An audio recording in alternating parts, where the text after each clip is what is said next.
City post में आपके साथ में मैं हूं नामिका। देखिए, विशेष राज्य के दर्जे की मांग को लेकर के बिहार की सियासत में फिर से उबाल देखने को मिल रहा है। जी हां, लगातार बिहार को विशेष राज्य की दर्जे की मांग जो है वो बढ़ती जा रही है। नीति आयोग की एसडीजी रिपोर्ट में बिहार विकास के मामले में फिर से पिछड़ता दिख रहा है और इसके बाद ही बिहार की राजनीति में विशेष राज्य की गूंज जो है वो सुनाई देने लगी है।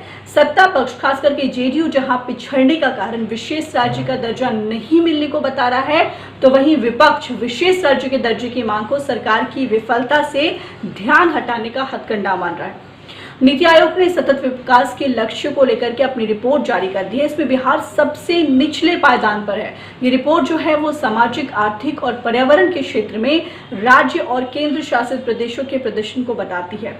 17 मानकों के आधार पर यह रिपोर्ट तैयार की गई है। गरीबी की पूर्णतः समाप्ति, भूखमरी की समाप्ति, अच्छा स्वास्थ्य, अच्छा जीवन स्तर, गुणवत्तापूर्ण शिक्षा, लैंगिक समानता, साफ पानी और स्वच्छता, सस्ती और स्वच्छ ऊर्जा जैसे मानकों के आधार पर रिपोर्ट बनी है। इसमें पिछले साल की तरह इस बार भी बिहार 52 अंक के साथ सबसे नीचे है। केरल पहले पायदान पर है। जैसे ही नीति आयोग की रिपोर्ट सामने आई, जेडीयू नेता पिछड़ने के कारण बताने लगे। जेडीयू के राष्ट्रीय महासचिव केसी त्यागी ने कहा कि बिहार के बंटवारे के बाद पहले से पिछड़ा राज्य और पिछड़ता चला गया। बंटवारे के बाद उद्योग, खनिज संपदा, पावर प्रोजेक्ट झारखंड को मिल गया, जिसका खामियाजा बिहार को भुगतना पड़ा।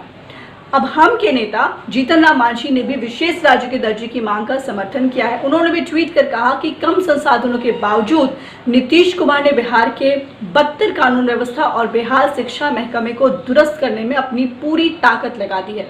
विपक्ष के नेता तेजस्वी यादव ने कहा कि नीतीश कुमार की सत्ता लोलुप, अदूरदर्शी नीतियों, गलत निर्णय और अक्षम नेतृत्व के कारण बिहार जो है वो लगातार तीसरे वर्ष भी नीति आयोग की रिपोर्ट में सबसे फिसड्डी प्रदर्शन के सबसे निचले पायदान पर है। आरजेडी सुप्रीमो लालू प्रसाद ने भी ट्वीट के जरिए कहा कि नीतीश भाजपा के 16 वर्षों के अथक प्रयास और नकारात्मक राजनीति का ही प्रतिफल है कि बिहार नीचे से शीर्ष पर है। विशेष राज्य के दर्जे की मांग पर बीजेपी प्रवक्ता अखिलेश सिंह ने कहा कि जो लोग इसकी मांग करते हैं उन्हें विशेष राज्य के मामले में जो नियम है उसकी जानकारी नहीं है। उन्होंने कहा कि राज्यों को आवश्यकता अनुसार विशेष पैकेज दिया जाता है। बिहार को जब जब आवश्यकता हुई है केंद्र ने मदद की है। प्रधानमंत्री नरेंद्र मोदी खुद बिहार के विकास के लिए तत्पर रहते हैं। तो फिलहाल इस खबर में इतना ही। नामिका को दीजिए इजाजत।